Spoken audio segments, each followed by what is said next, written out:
here is Jimmy Clitheroe as the Clitheroe Kid with Peter Sinclair, Patricia Burke, Danny Ross and Diana Day in... A Slight Case of Whiskey.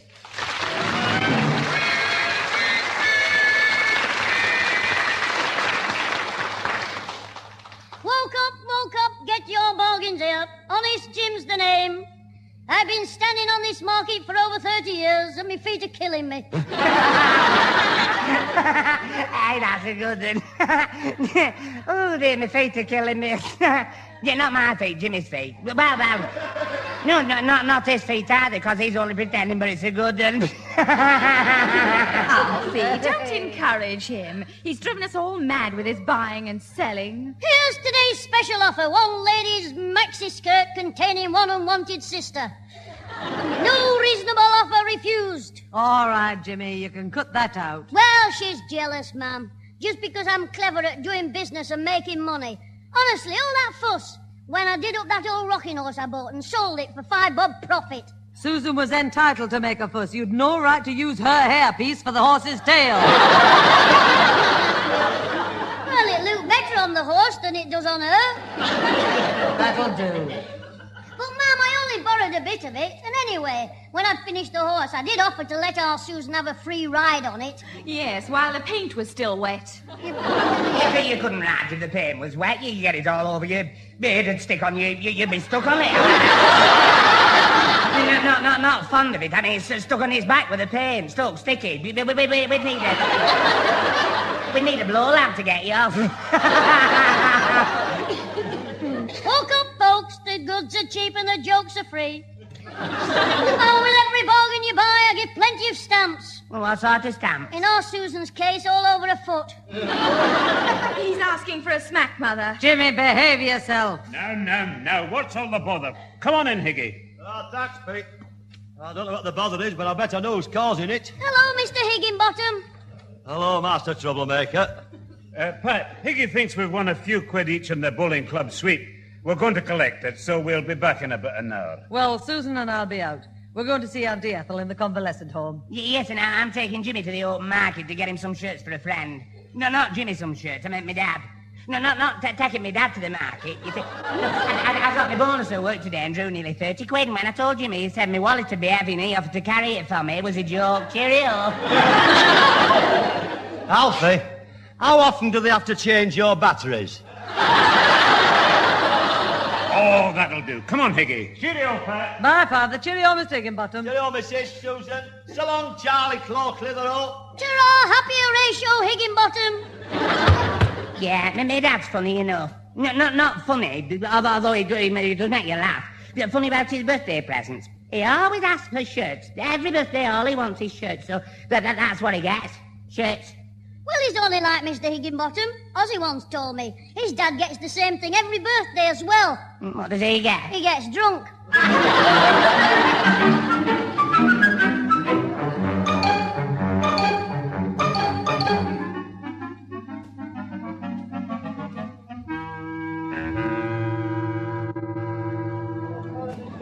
Gather round me, ladies and gentlemen. It's your rhyming bargain flogger, Honest Harry Earnshaw. I've got bargains for girls and bargains for boys, bargains in all sorts of wonderful toys, and bargains for just a few shillings and pence for grown-ups possessing more money than sense. Here he is, Jimmy, my dad's friend. He makes rhymes up. No, not my dad. He couldn't even make the fire up. Hello, Mr. Earnshaw. Hello. Ah, do I hear the bleat of a goat, or is it a parrot with a rather sore throat? No, 'tis human. Well, bless my soul. They should call this bloke Flag, because he's right up the pole. All right, that'll do. I'm glad we've got you, Mr. Honest. Barry Shaw. Bernie, Honey Shaw. Barry Shaw. Not Honest. Look, Alfie, hey, why don't you try perming any 3 out of 5? Or would you rather just call me Mr. X? What?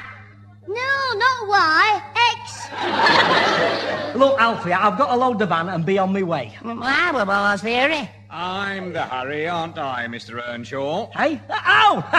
Hello, Sergeant. Hey, I thought it was you under the helmet. I recognised the feet. Very funny. I should try thinking of a few more jokes. They'll help you to while away the time. The time that you'll be doing if you don't look out. Hey, Alfie, it's Sergeant Dixon, the one we had all the trouble with when he tried to frame... when he said Mr. Higginbottom robbed an old pensioner. The pensioner said that, Sonny, not me. And as for the trouble you refer to, the only trouble we had was height about 3 feet, complexion fresh, behaviour very fresh. Plenty of cheek, and last seen wearing a school outfit and cap answering to the name of Jimmy Clitheroe. Hey, that's funny, a talking cap.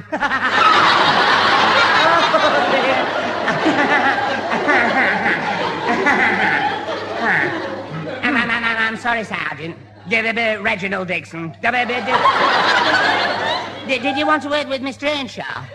2 words, actually, sir. Watch it. Watch it? But I haven't done anything, eh? Hey, you can't pin anything on me. As the nudist said on the flag day. All right, Sonny, all right. Now, look, Mr. Earnshaw, or Honest Harry, as you laughingly call yourself, I've had occasion to speak to you before about your activities on this market.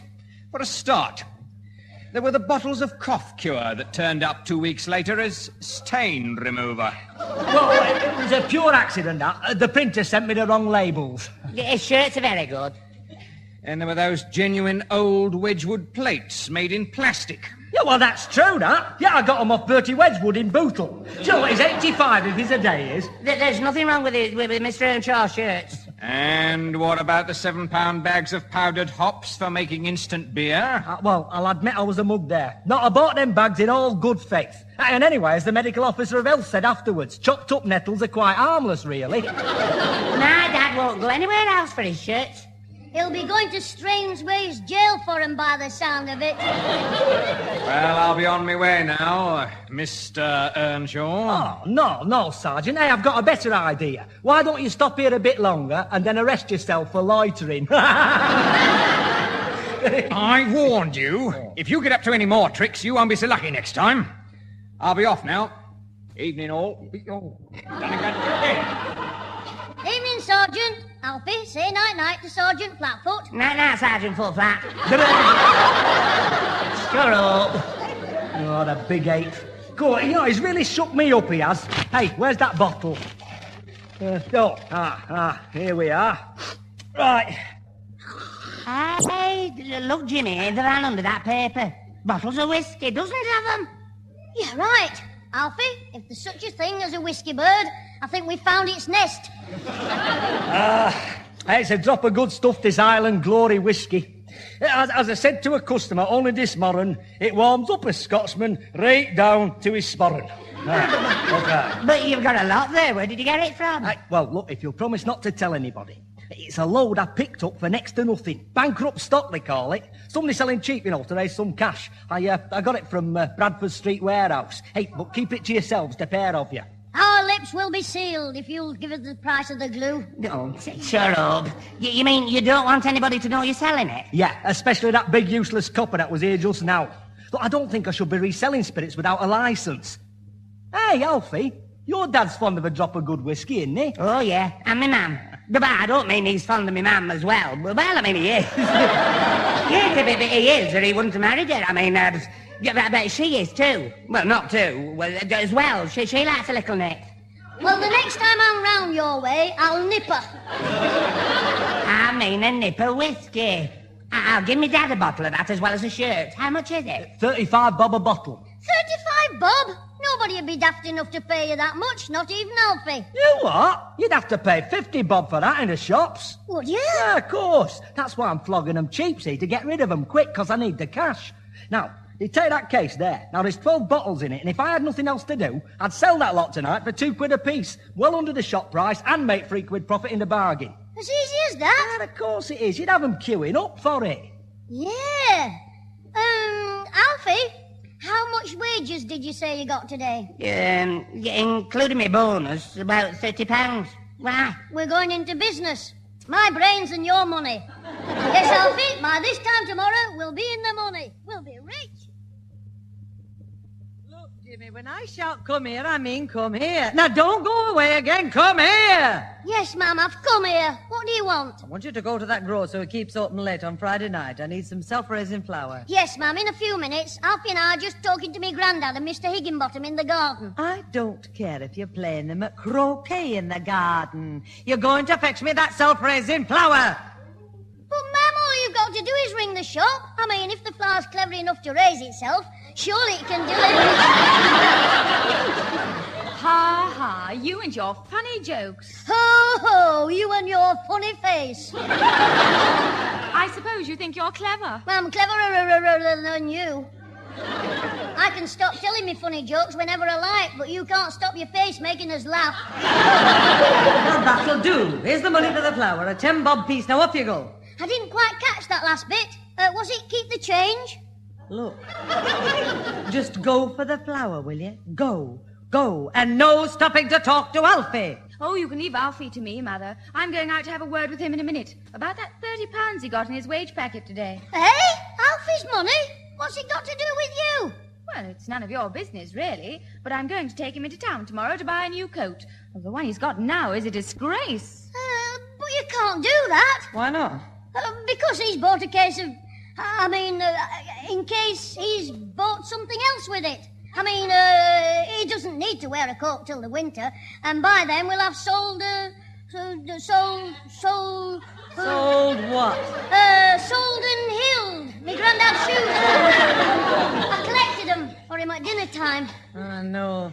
And I don't know why he bothers having those old things repaired. I think I'll take a leaf out of your book, Susan. How do you mean, Mother? Well, your granddad and Mr. Higginbottom won £5 each in the bowling club sweep. You mean Grandad ought to buy some new shoes with his £5? Yes, I do. Right, I'll go and tell him about the booze. Shoes. Fetch me that flour. I want to start the baking. Yes, ma'am. Here they are. Listen, Alfie, you mean this is genuine Island Glory, this whiskey you're flogging? Yes, definitely. And we can have it at cut price. Well, Jimmy hasn't fixed the prices yet. He said I had to leave the brainwork to him. Yes, we're going halves on the profits, Alfie and me. 60-40. Shouldn't that be 50-50? Well, it used to be, but it's all different now. We're going to be decimally lated. Oh. Well, I'll have a couple of them bottles of whiskey. Aye, and put me down for 2 as well. And I'll take mine with me now. The wife's mother's coming tomorrow. I'll have to find somewhere to hide them. Well, you can't have them right now. Why not? Well, the man hasn't delivered them yet. But you told us you'd paid for them. Yeah, that's right. Yeah, I paid Honest Harry £21. Well, all I can say is Honest Harry met a right Billy Muggins. What do you mean? I mean, you've been conned, the pair of you. You've seen the last of him and his whiskey. Oh, I wouldn't do that. My dad once told me, he said, Harry Earnshaw is as honest as the day is long. Well, don't look now, but it's past lighting up time.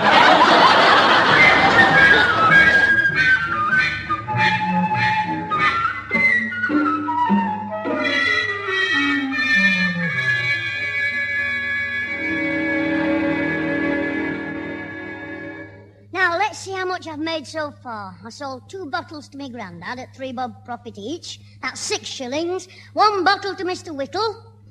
That's 5 bob profit from him. Another 5 bob from Beaky Billington. Fancy her drinking whiskey. I wonder if birds hiccup. And then 10 bob from the 2 bottles Mr. Brocklebank bought. 1 for guests of mine and my sister, and 1 as a present for the vicar. He takes an occasional glass, medicinically, of course. I wonder if the bishop knows. Anyway, that's 5, 10, 20, 26 shillings. Fancy having to share all that with Alfie. Still, I suppose he did buy the stuff. Yeah, it's only right we should go halves. 26 bob. That's 10 for Alfie and 16 for me. Well, he can't count anyway. Aye, Jimmy is here, Higgy. Come on in. Tarpy.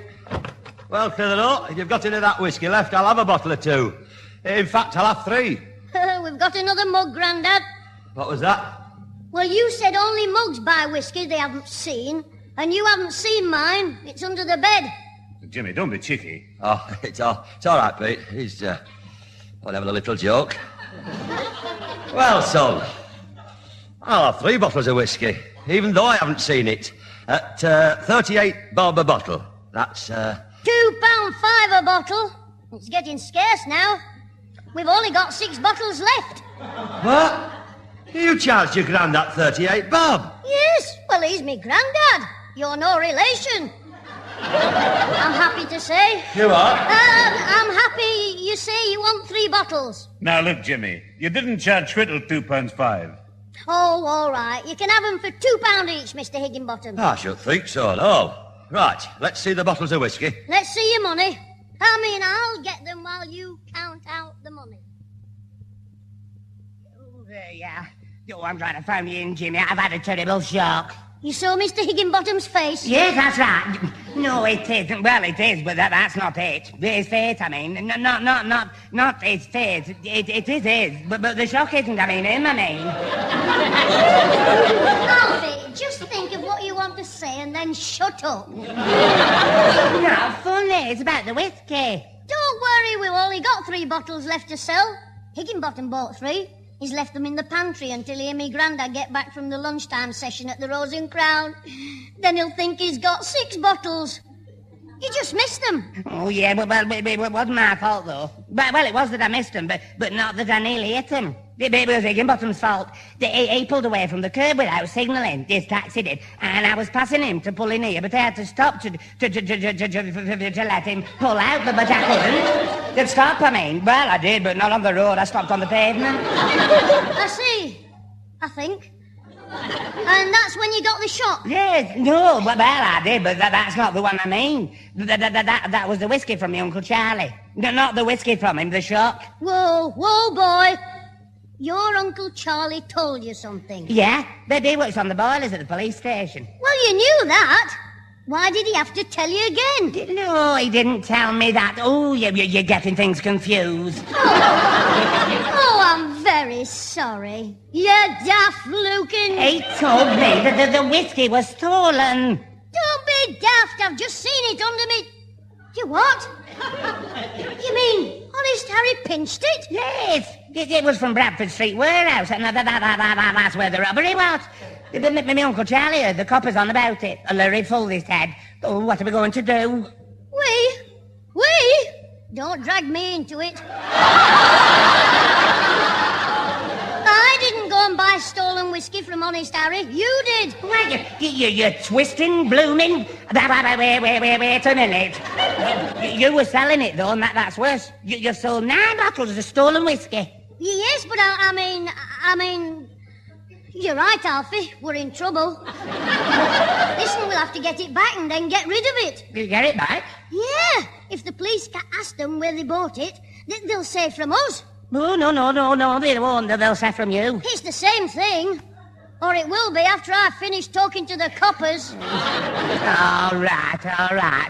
Where do we start? You get round on your bike to Whittle, Brocklebank, Beaker Billington and the Vicar. I'll go and see me grandad about his bottles. You can drop me off at the Rose and Crown on your way. What do you want to go to the Rose and Crown for? Oh, give me strength. For some vinegar-flavoured crisps, you twit.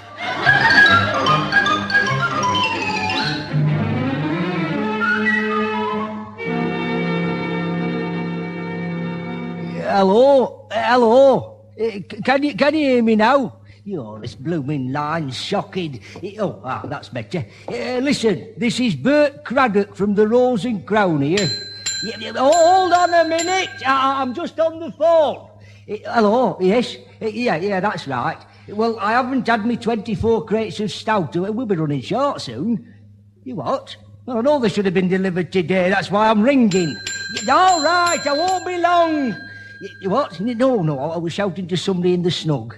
We don't usually get anybody in there at dinner time. We've got the right one in there now. I'm coming! Look, I'll have to go. I think someone must be dying of thirst. Yes, well, all right, but make sure that stout's here tomorrow, right? All right, ta-da. Now, where is this bloke with his tongue out? Right, mister, what can I... Hey, he's gone. No, I'm here. It's a high counter. What? What are you doing here? Now, I know they're starting young these days, but there is a limit. I haven't come in for beer, mister. I should hope not. No. I'll have me 3 fingers of red eye, Mac, and tell the sheriff I'm in town. You'll get 5 fingers of my hand on your bottom if you don't clear off. And I'm not Mac, I'm Mr. Craddock. Oh, pleased to meet you, Mr. Craddock. How's funny? Still having trouble with your shirt collars, are you? Out! Go on, get out. I'm sorry.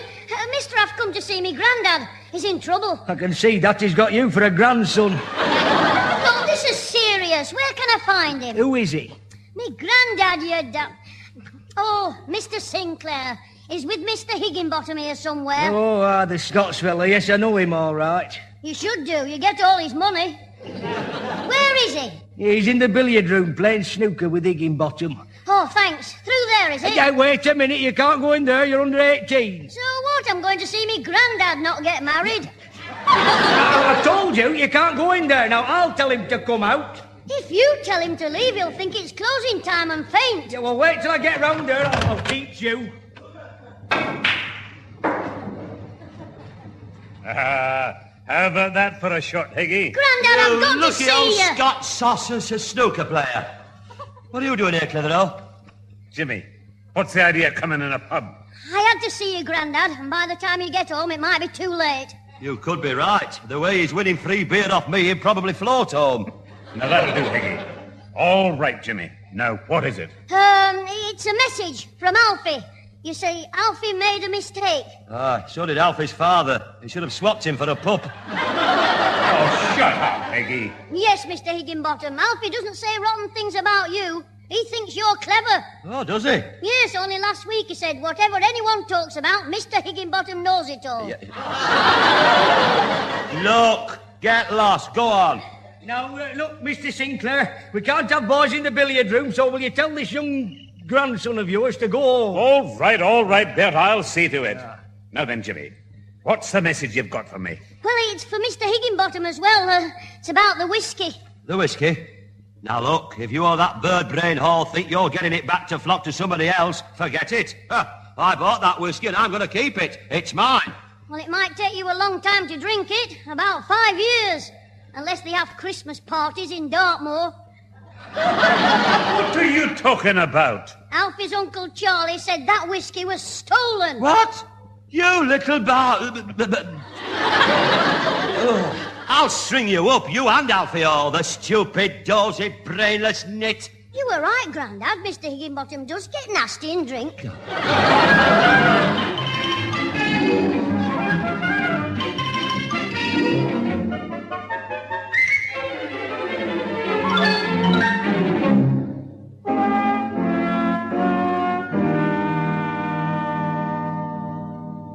Oh, no, Grandad, honestly. You mean you all let this little imp talk you into buying stolen whiskey? Oh, don't go on about it, Susan. No, keep your big nose out of it, Scraggy.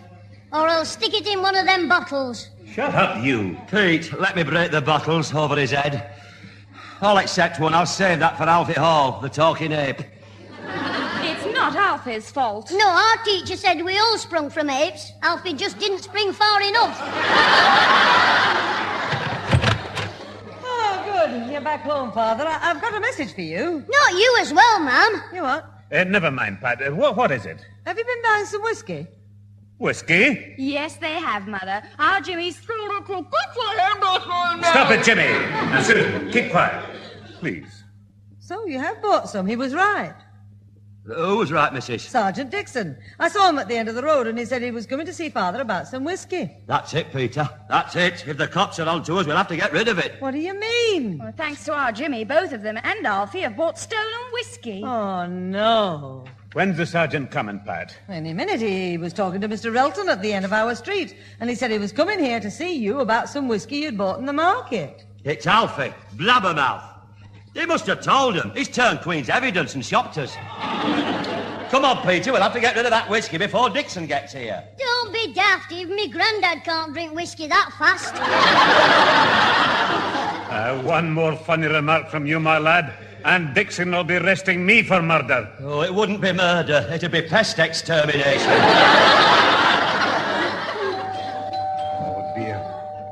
that? I'll have a look out of the window. Blue uniform, silver buttons, peak cap, truncheon. It's the vicar. It isn't funny, Jimmy. Look, Father, he knows I'm here. I'll have to let him in. Well, look, try and stall him a minute while we pour the whiskey down the sink. Quick, Pete, come on, let's have my bottles out of the pantry for a start. Oh, dear, what a waste. I'll try and talk to him for a minute. Oh, man, how stupid can they get? Hey, Susan, did you see me granddad's face? He went white. You'll go red when the policeman leaves, but it won't be on your face. Oh, shut up. I'll go and give them a hand in the kitchen, pouring the whiskey down the sink. And when we've finished, I'll come back for you. If you ever talk Alfie into anything again, I'll strangle you. How's it going, Grandad? Oh, dear. Oh, dear. It breaks my heart to see good whiskey gone to waste. Put your hanky over your eyes. Father, you've made a mistake. Come on in, Sergeant. Oh, no, another stool pigeon. Ah, here you are. Been sampling the whiskey in here, have you? Whiskey? Yes, I understand from Alfie Hall's Uncle Charlie that you've got some whiskey from the market. We don't know what you mean. I wasn't there anyway. I'm too young and I... Keep quiet, Jimmy. It's all right, Father. The sergeant wants to buy some. You what? Talk about crooked cops. What was that? Father, the sergeant wants to buy some whiskey for his wedding anniversary. Yes, Mr. Sinclair. We're having a little party, and I heard you'd got some cheap whiskey from Honest Harry. The last he had, in fact, so I wondered if you had any to spare. But he stole it from Bradford Street warehouse. They said, I don't know anything. I'm innocent. Stolen whiskey? Oh, you mean that lorry load of whiskey that was stolen? Oh, that was in Bradford, the town, not Bradford Street warehouse. Oh, no. You know what this means? Yes, we're all in the clear. Everything's fine. It means we've poured 3 bottles of our whiskey down the sink. Oh, no, Mr. Higginbottom. You poured 3 bottles of your whiskey down the sink. Ours is under my bed. How many bottles did you want, Sergeant? Ow! You are Help me, Mr. Higginbottom! Come here, Help! Sergeant! Help! I want police protection!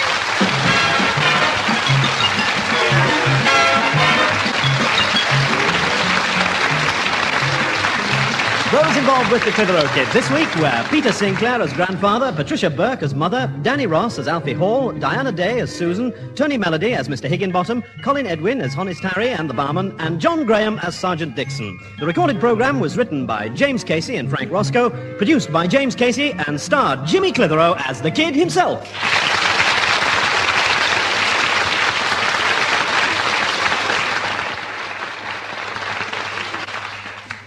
Well, I sold Sergeant Dixon 6.5 bottles in the end.